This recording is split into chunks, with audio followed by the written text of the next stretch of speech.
BJP তুমি আমাদের সাথে কোনো কিছু খেলে পারবে না।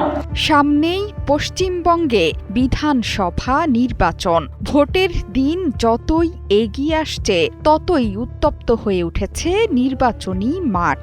আর এই ভোটের রাজনীতিতে অপ্রাসঙ্গিকভাবে মুখ্য ভূমিকা নিচ্ছে বাংলাদেশ। ঢাকায় ইনকিলাব মঞ্চের মুখপাত্র ওসমান হাদির মৃত্যু এবং ময়মনসিংহে দীপু চন্দ্র দাস হত্যার ঘটনায় বাংলাদেশের উত্তাপ পৌঁছে গেছে ভারতে।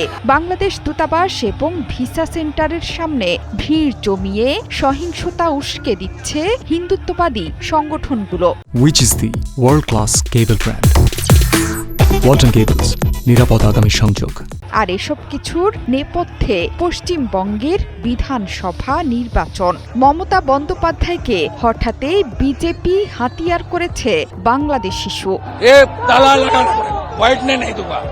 ময়মনসিংহে দীপু চন্দ্র দাস হত্যাকে কেন্দ্র করে ভারত জুড়ে সহিংসতার আগুন ছড়িয়ে দিচ্ছে দলটি, যাতে পশ্চিমবঙ্গের মসনদে বসতে পারে বিজেপি প্রার্থী। ভোটে জিততে দীপু চন্দ্র দাসকে হাতিয়ার বানিয়ে মমতা সরকারকে লক্ষ্য করে তোপ দাগিয়ে যাচ্ছে মোদী সরকার। পশ্চিমবঙ্গে বাংলাদেশ বিরোধী বিক্ষোভের মূল নেতৃত্বে পশ্চিমবঙ্গের বিরোধী দলনেতা শুভেন্দু অধিকারী।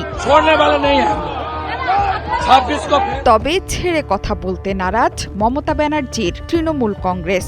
দলের সাংসদ সৌগত রায় সাফ জানিয়ে দিয়েছেন, বাংলাদেশিরাও মমতা ব্যানার্জির ওপর ভরসা করেন। মমতা ব্যানার্জিকে নিয়ে পশ্চিমবঙ্গের বিরোধী দলনেতা শুভেন্দু অধিকারীর আক্রমণের জবাব কড়ায় গণ্ডায় দিলেন সৌগত।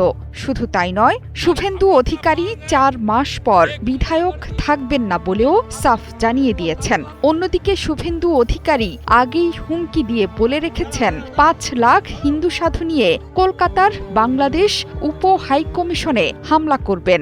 আর বাংলাদেশ ভারত কা রিলেশন আচ্ছা করো। আর কয়েক মাস পর বিধানসভা নির্বাচন। এতে মমতা ব্যানার্জির বিরুদ্ধে লড়বেন শুভেন্দু অধিকারী। হিন্দুদের ভোট পেতে এখন বাংলাদেশকে তুরুপের তাস বানাচ্ছেন শুভেন্দু।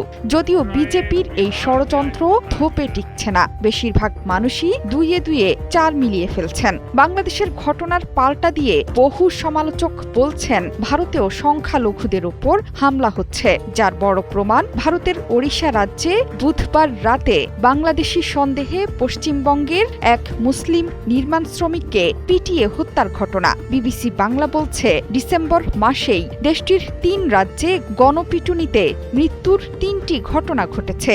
এর মধ্যে বিহারে একজন মুসলিম ফেরিওয়ালা ধর্মীয় পরিচয়ের কারণে গণপিটুনির শিকার হয়ে মারা গেছেন হাসপাতালে। মূলত গত বছর শেখ হাসিনা সরকারের পতনের পর ভারত বাংলাদেশ সম্পর্ক তলানিতে গিয়ে ঠেকেছে। এই সময়ে এসে এই সম্পর্ক এমন এক পর্যায়ে দাঁড়িয়ে আছে যা সারানো সময় সাপেক্ষ ব্যাপার বলে মনে করছেন অনেকেই। এর মাঝে সামনে বিধানসভা নির্বাচনে বাংলাদেশকে কেন্দ্র করে বিজেপির ভোটের রাজনীতি পরিস্থিতি আরও ঘোলাটে করে তুলেছে। জোহরা চৌধুরী সেতু, ৭১।